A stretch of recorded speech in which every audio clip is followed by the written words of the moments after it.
If you're concerned about COVID-19, Fox has got an update for you. You shouldn't be worrying about the numbers, who's getting infected or anything like that. You should be angry at the person who caused this all, the Chinese. And this new narrative has gone like wildfire through the right. So take a look at some of the examples just from like the past 12 hours. So Kevin McCarthy, House Majority Leader, he had this tweet.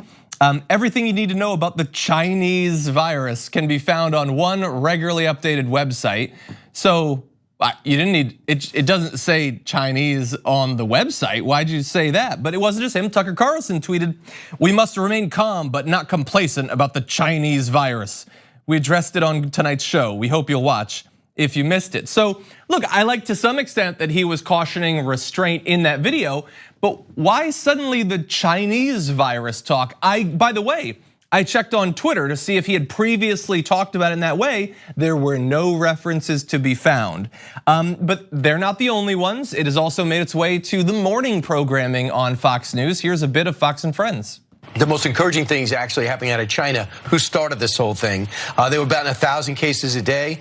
They had very few. They had 14 field hospitals closed yesterday. 70% of the Chinese cases, everybody had to have recovered. Only 19 new infections. So actually worked, even though they started it and have yet to apologize. If you're young, sometimes I watch the news and I just want to like seriously sit down with the anchors and ask, are you like an actual baby? What do you mean they started it and they haven't apologized? That was an adult man paid a salary to sit with a tie on and say they didn't apologize.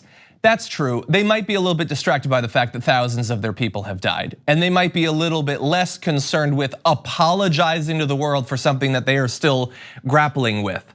And so look, that is a ridiculous spin to put on this continuing international issue. But the fact is that these three sources, so one of the most highly ranked elected Republicans, they got Tucker Carlson, that's the night on Fox, they got Fox and Friends, that's the morning on Fox. All of them want you to turn your attention to the unique Chinese nature of this. Because people, hadn't acknowledged that? We haven't already seen ridiculous xenophobia and racism inside of the United States against anyone who either is or hypothetically looks like they might be Chinese.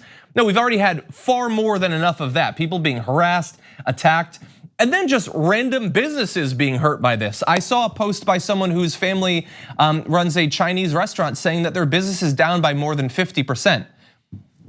They didn't come in with like a fresh delivery of eggs from Wuhan yesterday. There's no connection there. And yet this community is being hurt on a daily basis just because of where the virus originated. And that's not enough. But obviously we know what this is about. Kevin McCarthy, Tucker Carlson, and to a lesser extent, the dimwits at Fox and Friends, they want you to know that, look, you might be starting to get frustrated with the government response to COVID-19. You might think that Trump has surrounded himself with lackeys who don't know anything about science and they're not taking it seriously. Don't think about that, don't focus on that. Just get mad at the Chinese. It's their one move. It is when you are frustrated with the domestic situation that you're faced, turn your attentions to some outsider. Look at them with suspicion, anger, resentment, fear. That's how they expect to get out of this. And it is, at the end of the day, not about dealing with this crisis, but with protecting their dear leader.